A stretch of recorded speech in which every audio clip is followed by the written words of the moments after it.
Halo, apa kabar? Saatnya Anda menyimak berita Makassar bersama saya Cira Caniago.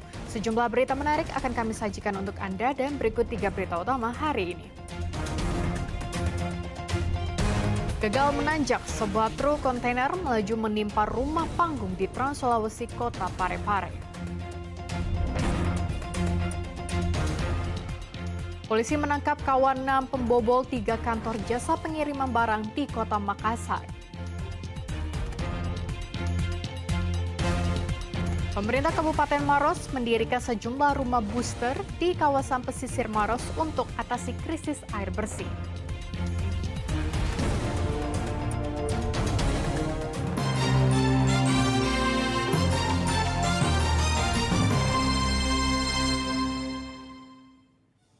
Gagal menanjak, sebuah truk kontainer melaju mundur hingga menimpa rumah panggung di Trans Sulawesi Kota Parepare. Kondisi rumah panggung nyaris roboh total. Truk kontainer yang terbalik di Jalan Jenderal Sudirman, Kota Parepare mendadak jadi tontonan warga. Truk yang melaju dari Kabupaten Sidrap menuju Kota Makassar itu diduga tidak mampu menanjak sehingga berjalan mundur. Naasnya, truk kontainer ini terguling hingga kemudian menimpa rumah panggung yang tepat berada di sisi kiri jalan. Kerasnya benturan membuat rumah panggung itu nyaris roboh. Bangunan kamar mandi yang ada di samping rumah menjadi penahan bangunan sehingga tidak ambruk. Beruntung, pada saat kejadian, para penghuni tidak berada di dalam rumah sehingga tidak menimbulkan jatuhnya korban. Awalnya ini sebelum kejadian di sini memang sudah di atas nih, selalu kode hati-hati, tapi sempat juga saya selamatkan motor karena di sini memang kejadian ekstrim memang di sini. Jenderal Sudirman selalu kejadian, selalu itu wanti-wanti ada tabrak nanti di rumah bang, tabrak jadi kebetulan pas saya mau keluar jadi langsung buka turun dari pas 5 menit lepas dari tangga kejadian Pak, suamiku masih ada di atas rumah. Ada korban? Alhamdulillah tidak ada Pak. Apa tadi rumah tak? Iya. Kasus dugaan kekerasan seksual di lingkungan kerja kembali terjadi di Kota Makassar. Seorang pegawai rumah sakit spesialis mata jadi korban kekerasan seksual oleh atasannya. Pelaku menggunakan relasi kuasanya untuk menangkuti korban.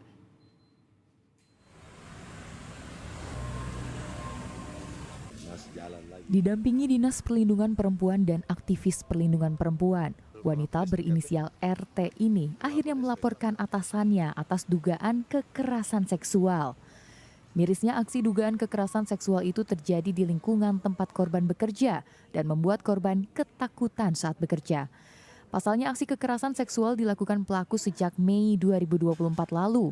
Selama ini korban terpaksa menuruti keinginan pelaku karena diancam akan dikeluarkan.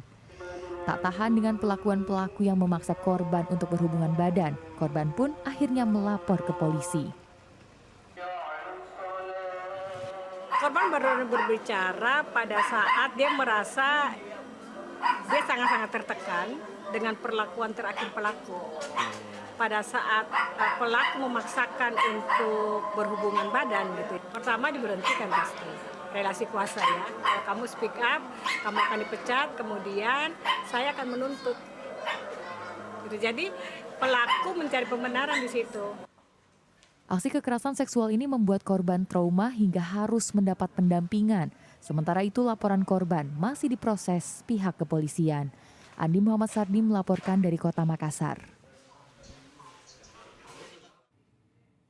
Hanya karena masalah air pengairan, seorang kakak di Kabupaten Goa tega membunuh adik iparnya menggunakan senjata tajam.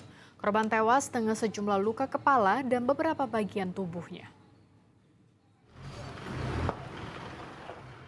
Lelaki berusia 60 tahun ini hanya bisa pasrah saat digiring petugas ke Mapolres Goa untuk menjalani pemeriksaan. Ia ditangkap polisi usai diduga membunuh adik iparnya, pria berusia 58 tahun dengan menggunakan sebilah parang. Dari hasil pemeriksaan, pelaku menghabisi nyawa korban karena dendam, lantaran dituduh menutup saluran irigasi yang sedang mengalir ke sawah korban. Pelaku dan korban ini terjadi cekcok, ini masalah saluran air yang ada di persawahan mereka, sehingga berakibat pada pemarangan yang dilakukan oleh pelaku terhadap korban yang mengakibatkan korban mengalami beberapa luka sehingga korban meninggal dunia di TKP. Jadi barang bukti yang diamankan itu sebilah parang yang dilakukan pelaku dalam melakukan aksinya melakukan pembunuhan terhadap korban. Pembunuhan keji terjadi di sebuah area ladang di Desa Tanete, Kabupaten Goa, Jumat siang pekan lalu. Saat ini pelaku berinisial MN masih menjalani pemeriksaan di unit Reskrim Polres Goa, sementara korban telah dimakamkan di TPU Desa Tanete. Andi Muhammad Sardi melaporkan dari Kabupaten Goa. Polisi menangkap kawanan pembobol 3 kantor jasa pengiriman barang di Kota Makassar. Kawanan tersebut berhasil menggasak uang sebesar 86 juta rupiah dan 34 unit ponsel genggam.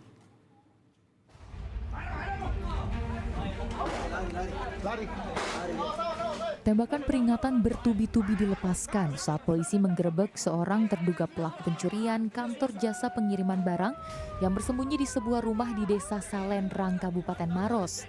Pelaku sempat mencoba kabur, namun upayanya gagal karena polisi mendapatinya di balik pintu kamar.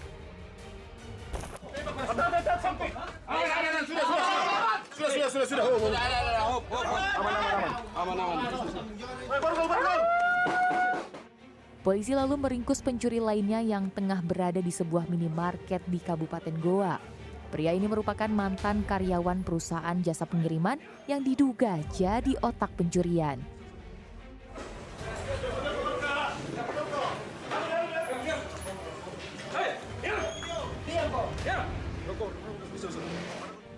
Dan terakhir pelaku ketiga yang merupakan juru parkir turut ditangkap.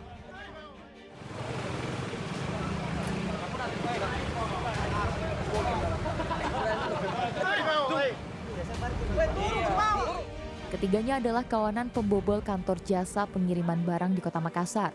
Mereka membobol TKP melalui atap ruangan, lalu menggasak uang sebesar 86 juta rupiah, serta 34 unit ponsel pelanggan yang akan dikirim. Hasil curian tersebut kemudian mereka gunakan untuk bermain judi online.